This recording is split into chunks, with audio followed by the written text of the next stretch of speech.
Most of you, if not all of you, are listening to this podcast or watching this on YouTube because you have a financial advisor and you're wondering if you should fire them. You're wondering if it actually makes sense to, logistically, how it works.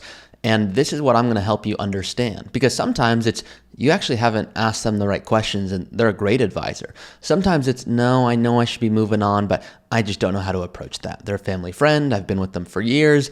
80% of people that are reaching out to us, they have an advisor, but there's something missing. They're not doing the tax planning. They don't specifically work with people retiring early. They don't understand the nuance involved with withdrawal rates or healthcare. And so they're coming to us going, listen, if I could pay less and get way more, this is a no-brainer. But sometimes it's not that simple. Sometimes it's what we call an incremental brainer. Hey, they're pretty good. They're doing all this stuff right, but yeah, they're just not doing the tax piece. And sometimes that's worth it. Sometimes it's not worth it. And so today is not me saying go fire your advisor.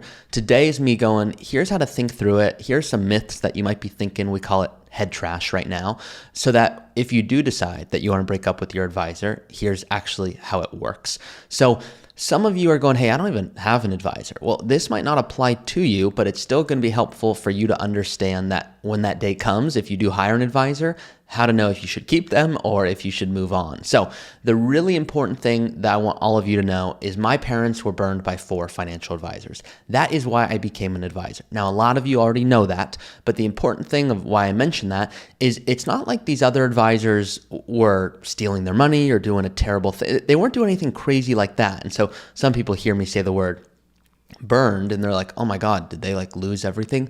No, when I say burned, what I mean is they were not optimized. Now you're like, hey, all right, burned is kind of an extreme word there. And I probably could choose a different word that might be more applicable, but it's the word that resonates with me because right now they're working. Luckily, they like what they do, but in large part, they wouldn't be working if they were doing the right things, if their fees were lower, and if they were a whole lot more intentional with the way they invested and saved on taxes. So I'm lucky that they like what they do, but my point is they're working right now because they have to, not because they want to. And a good advisor should show you how to do the opposite, in that you should be paying them gladly, going, yep, there is tremendous value here. Now, a lot of you are going to be like, listen, how do I even approach this conversation of breaking up with my advisor? And I like to start with don't. Like first, before you break up with an advisor, even consider it, like have another option in place so that you're like, oh, I know where I'm going to go. Don't just break up for the sake of it. And most of you won't. And that's a good thing. But it's also, I'll joke that I am the meanest early retirement advisor because I don't want you to retire too early and run the risk of running out. I also don't want you to break up with an advisor and then be like, okay, well, now I need guidance. Where do I go? It's almost like quitting a job and then being like, okay, what am I going to do now? So my point here is logistically, this is a big hurdle for people. There's nothing your advisor can do. It's not like they have the assets locked. Even if, for example, my parents were at Wells Fargo and they wanted to switch at one point to UBS.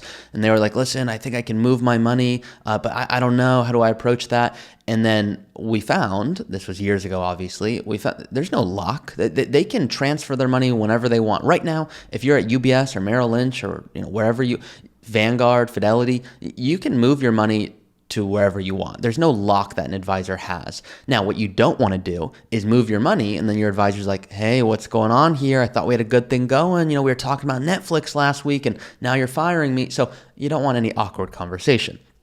Now, let's talk about, because logistically, that's just a big hurdle. FYI, there's nothing they can do to stop money moving. Now, okay, great logistically, but now how do I know if I should break up with my advisor? Like, give me the hard details.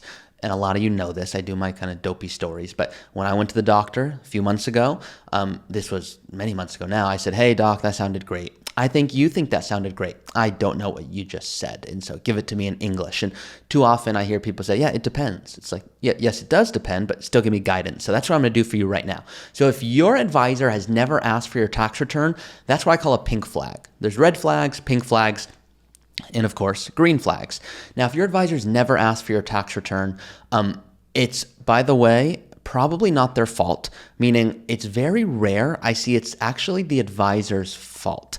Whenever someone comes to me, more often than not, it's the firm not letting that advisor do what they actually want to do.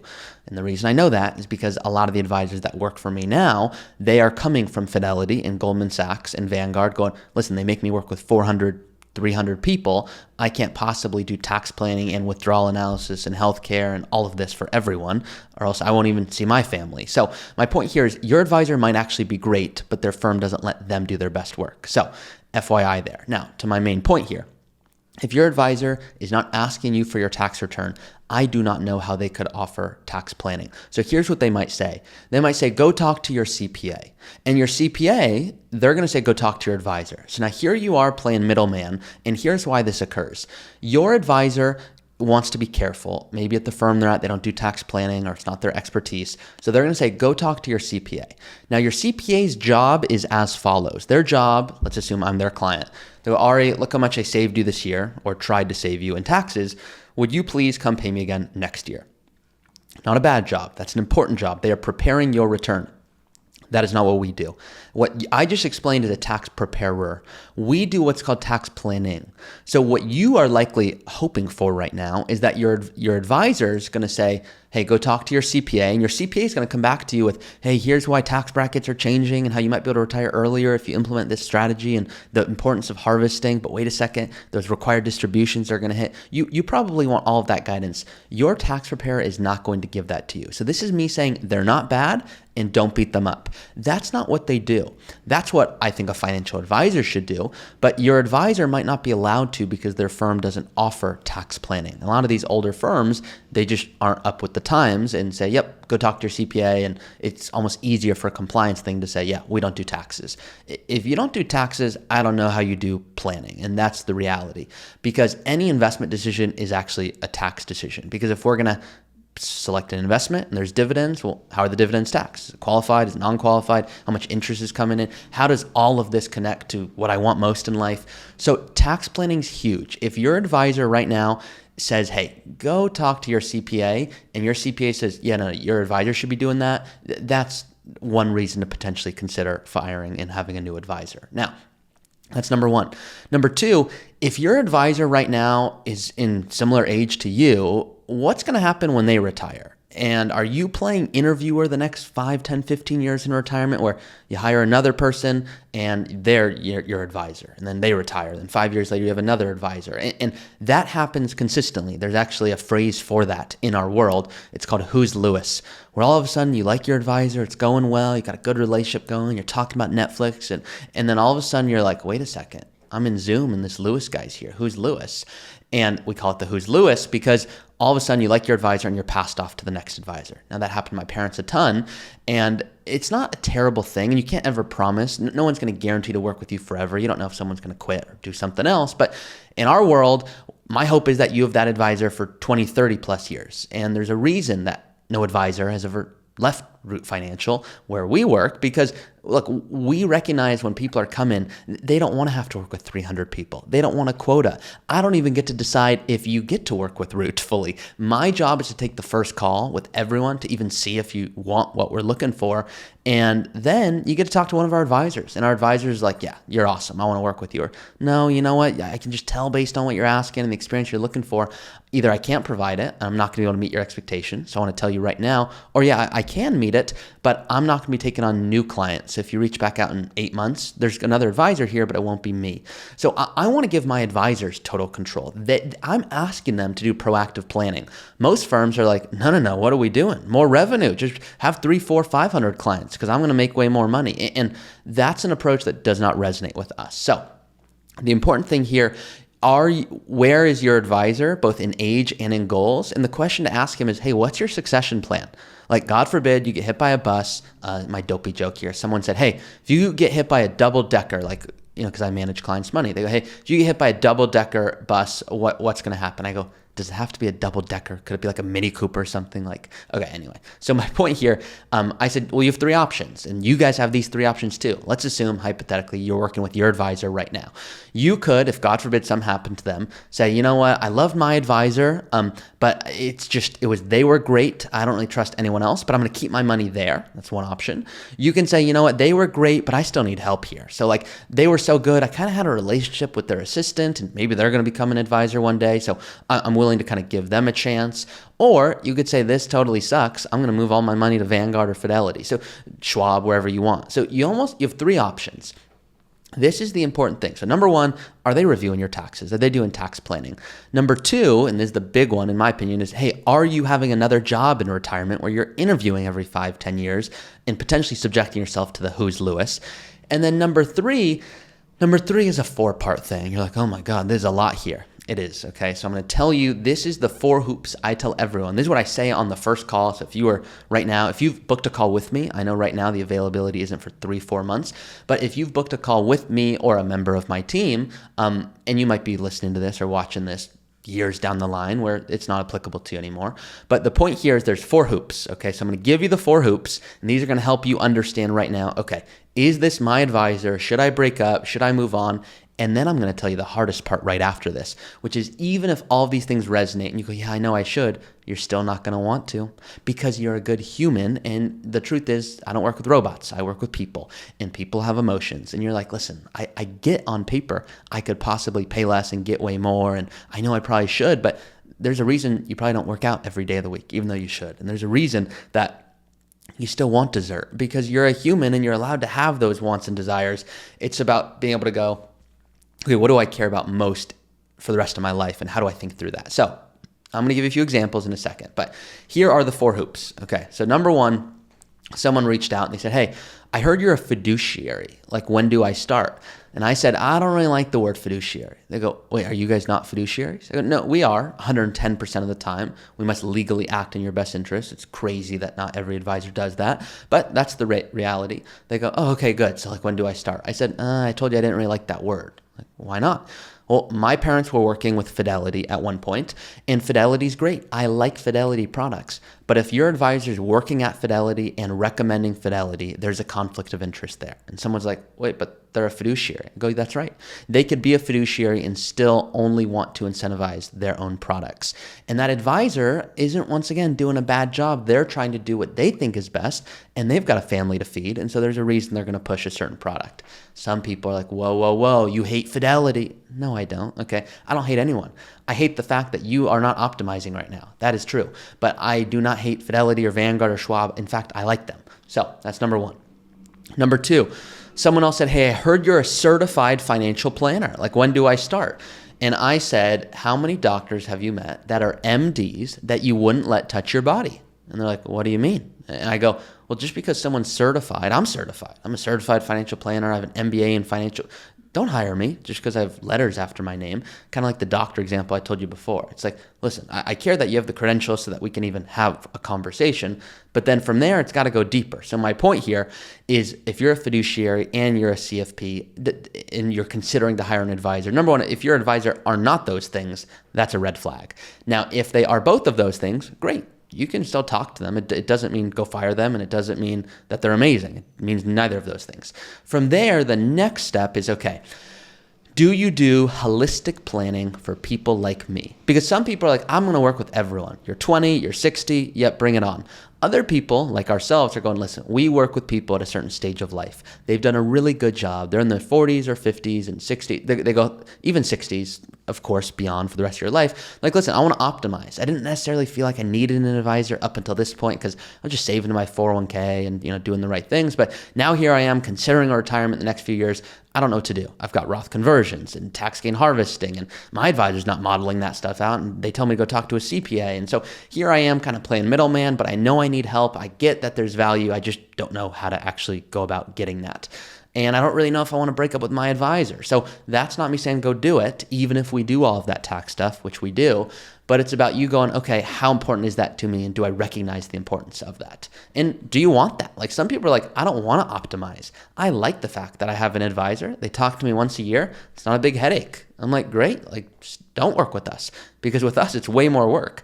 And so I joke that my job's to kind of half scare people away from what we do, because it's for those that are eager and want this optimization level of planning.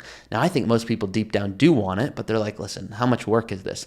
Well, the first 1 to 2 months, it's like 4, 5, 6, 7, really as many meetings as it takes for you to understand the plan. So number 3 is deep holistic planning designed for people like you. Is that what they specialize in? And then number 4 is it goes beyond software. You're like, what do you mean? I'll give you my dopey story. It's not dopey. This is a real one, actually. I've got some dopey ones, as you guys know. But so this client comes to me. They go, not a client, excuse me, new potential client. And they go, hey, I think I'm in a good spot to retire. I've got like 2.1 million bucks and I don't want to spend like crazy. And here's what I want to do. And I'm going to have an inheritance and all this stuff. And so I said, okay, like, when do you want to start? Here's our approach, all that good stuff. And they go, no, I just want to tell you real quick, like, kind of what's going down. And like, I've got this Monte Carlo. So like, do you agree or disagree that I can retire? I go, oh, Monte Carlo. And they go, yeah. I go, okay, let's talk about that. And I kind of do it to humor myself. I do 6 of these calls a day. So I'll say, what does your Monte Carlo say? And they'll say, well, I kind of ran through the simulations. It does like 10,000 or something. It's pretty cool. And it says I have a 99% chance of success. And I said, that's so cool. Oh my God, that's so great. It's almost 100. You should go retire. They're like, yeah, but I don't know. I go, what don't you know? They go, yeah, something's irking me. It's just, I can't put a word on it, but I just don't know. I think I know, and it looks good on the plan, but I don't know. I go, okay, what's the inflation assumption in the plan? They're like, I'm not sure. I go, does it assume that brackets change and that you implement conversions? They go, no. I go, what's the plan for healthcare? Are you going to take advantage of subsidies and keep your income low? And are you going to use the guardrails approach to withdraw income? They go, no, I don't know that stuff. It says 99. And I said, I'm going to tell you, and I told this to them, I said, I'll tell you something you're not going to like to hear, but I'm not here to be your best friend. I'm here to give you transparent guidance. And once again, I'm the meanest advisor. And they go, okay, give it to me. I go, you have a fake 99. Like, what do you mean? I go, you have a 99 that looks good. It feels good. And I could give you a fake 99. But if you don't understand the plan and you don't know the real assumptions behind it, you're never going to have that confidence. And so you almost have a plan like self-diagnosing. So I'm a soccer player, and I'll try to relate to my clients and friends as best I can when I'm talking about money. I'll go, hey, if you think you're in a good spot, that's like you, pulling your hamstring going, listen, I don't think it's that bad. Maybe it's a week I'm out. Maybe it's 3 weeks I'm out. But you have no idea. You don't know if you really tore it. You don't know the degree of it, and you need an MRI.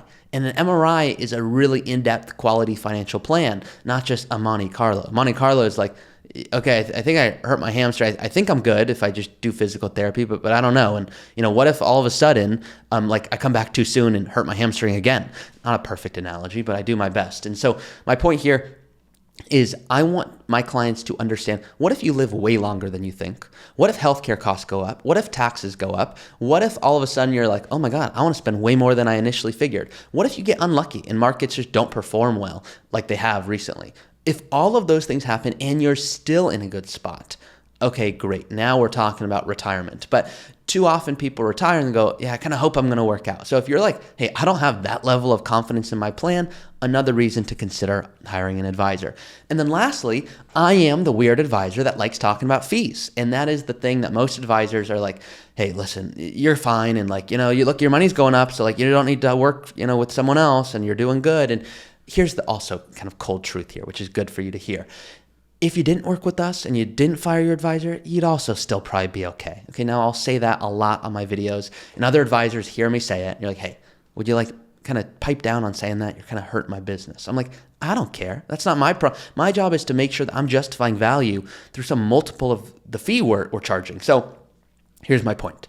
When you're working with an advisor, when it comes to fees, and the way to think about this is it's got to be transparent. You got to know what you're paying right now. And I'm going to give you an example of this. So client comes to me, they have $4.4 million. Okay, I'm gonna do the math with you. I've got my phone right here. I didn't pre-record this. I'm just telling you, I'm doing it right now with you.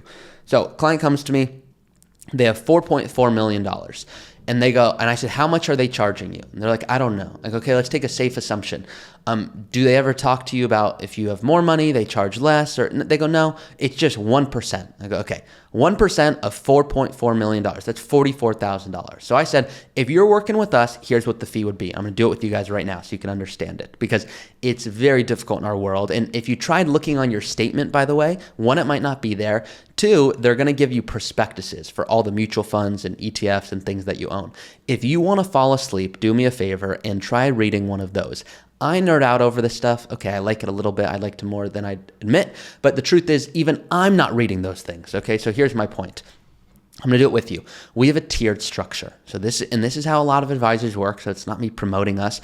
I don't care if you work with us or don't work with us. I care that you don't pay more than you need to and you get holistic guidance. And I think we're good at what we do. So here's my point.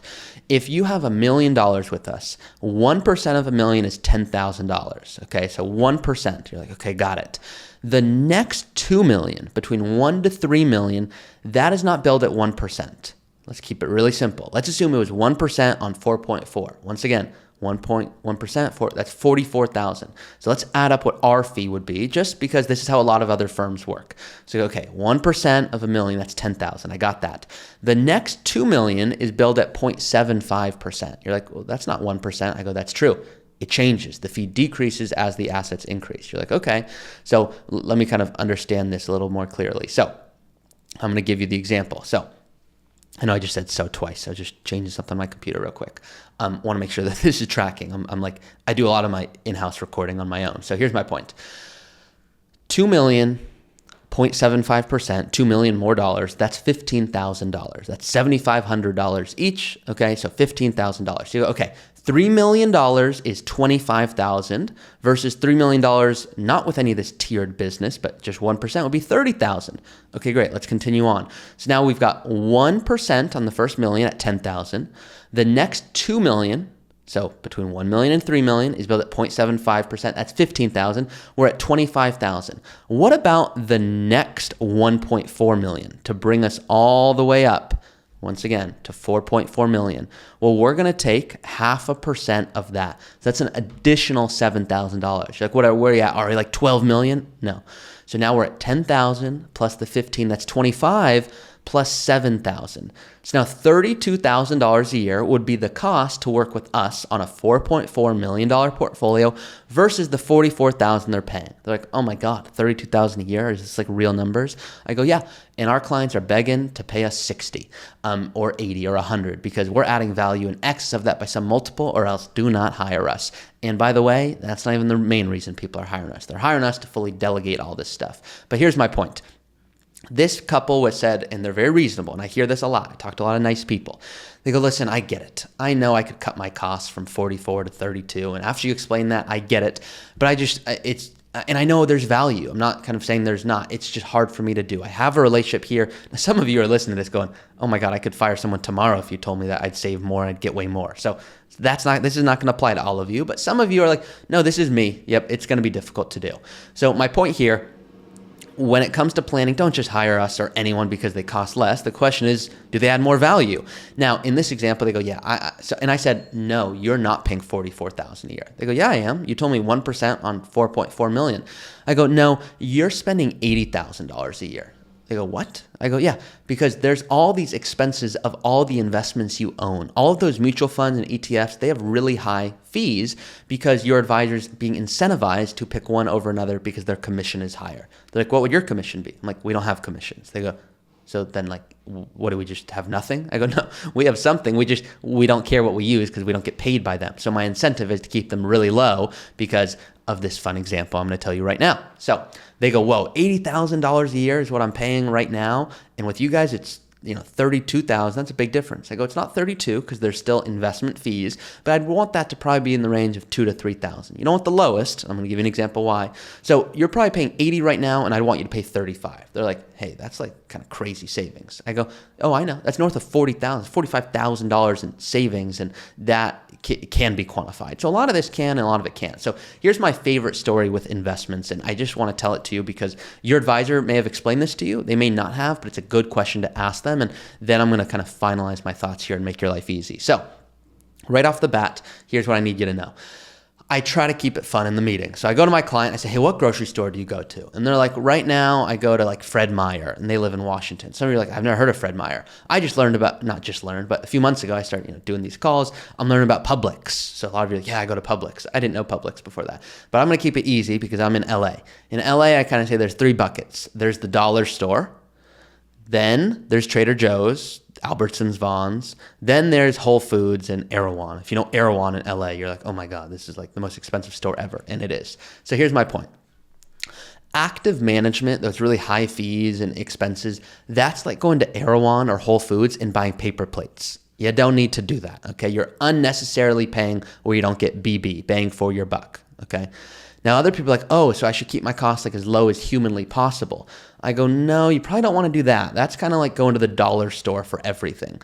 You're like, oh, what's wrong with the dollar store? I go, nothing's wrong with the dollar store. You could go there and buy your groceries and you're still going to eat, but is it the best value? Is the quality of the food the best? Probably not. Now, if you're like working at dollar store and you're offended right now, that's not why I'm doing this, okay? My point here is the dollar store is good. You would be okay. In the same way, you'd be okay if you didn't work with me, to be honest. You'd still be okay. But most people don't want to be okay. They want to optimize, and that's what I'm all about. So my point here is oftentimes a Trader Joe's-esque type of approach tends to work best where you are keeping it really low. You have the fees low, but and some of you are like, listen, I don't like Trader Joe's. That's not my point here. My point is you want to make sure you are paying and aligning with the approach that resonates with you. A lot of my clients go, I kind of like the idea of the dollar store, but just for like the paper plates and, stuff like napkins, like I don't need Whole Foods napkins or Trader Joe's napkins. But then for Trader Joe's or for my investments that, having create income for me, I don't want to pay more than I need to, but I want to make sure I don't just have dollar store stuff. Like I need bang for my buck here. I need value. And that's my job, is to come to you and go, hey, what if we use Vanguard, or what if we use Schwab, or what if we use Fidelity or Empower, or here's all the benefits and pros and cons. And you'll be able to go, I like this approach. That resonates with me. Oh, I kind of like the blend approach here. Or no, this one really makes a lot of sense to me. So you're still making the final call, but your advisor, you should right now be putting your hand up going, I know which approach I have. And if you're like, I don't know, another potential reason to break up with your advisor. So logistically, for clients that want to work with us, I'm sending them language because it's very difficult to even break up with your advisor. And I say, don't break up with your advisor today. So the way it works here, you have a conversation with me. If I think you're a potential good fit, great. And you potentially think you want to work with us, now you don't get to work with us. You talk to one of our advisors. And our advisors is like, oh my gosh, yeah, this is a perfect match for heaven. We're going to love each other. Only after that, well, now you'd break up with your advisor and begin working with us. So you can have a conversation with me without breaking up with your advisor or someone on my team. Then after you speak with your advisor, we send you what's called advisor transition language. You don't need this, but it can be helpful. So if you're wondering, should I break with my advisor? Should I not? This is going to help you have that conversation. Now, some people send an email, some people do a phone call, whatever resonates with you.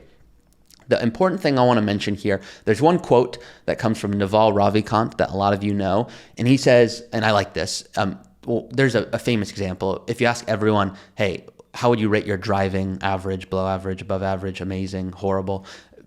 Like 80% of people say above average, which is impossible, of course, statistically. So then he kind of brings up this other example of, and I'm just reading it, there's this quote here. He goes, hey, if you're 50-50 on a decision, you're overweighting comfort. And that's the reality, is if you're like, hey, I don't know, I'm kind of, should I or should I not? You're just overweighting the fact that you have something you already know, and there's this scary unknown. And I'm not here to say it's not scary. I'm here to say, is it worth it?